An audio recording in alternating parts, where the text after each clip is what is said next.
She's the mom from Brooklyn that all of New York is talking about.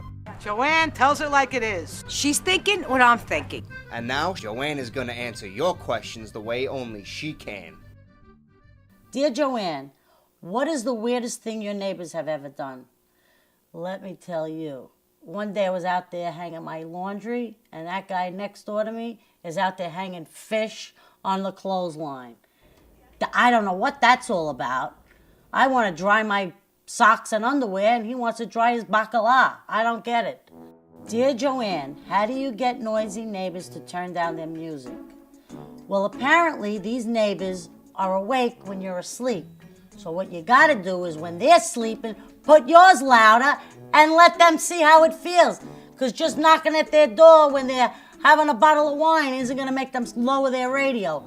Do it back to them. Dear JoAnn, if you're having a big party, do you have to invite your neighbors? If I'm having a big party, I would never invite my neighbors. If you're having a party and you like your neighbors, invite them. If I invited my neighbors to a party, I think they'd sell the house the next day. So I wouldn't get involved with my neighbors. Dear JoAnn, how do you keep your neighbors' dogs from pooing on your lawn?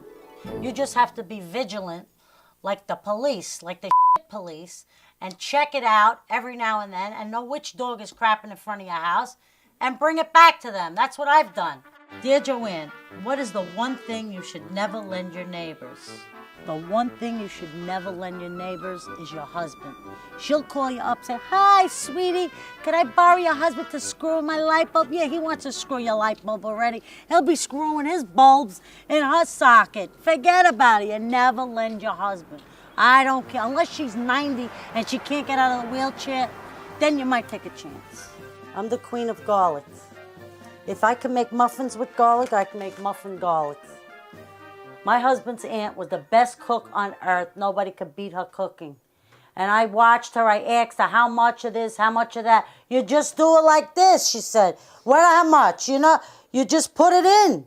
And I used to say to myself, you just put it in. That's what I thought about sex. I didn't know that about food. You just put it in. So I just put it in, and that's how I do it. Now we're going to bread the cutlets. Pat them down. Like if you were a cop, you get to pat people down at the airport, you pat down your cutlets. Only these things don't press charges on you. You can pat them down all you want.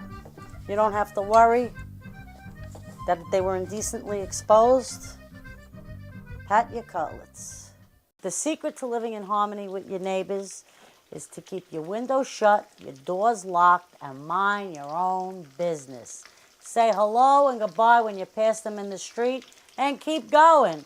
They live too close to know too much of your business. I'm living here 34 years, and I've never had a fight with my neighbor until I started arguing with them because I had it up to here with them parking in the driveway. They thought it was their private driveway. I had to show her the deed to the house and tell her it's a party driveway, you moron. A lot of questions today, Gizmo, about neighbors. The best part about it is that I can't see them or hear them right now. Good night.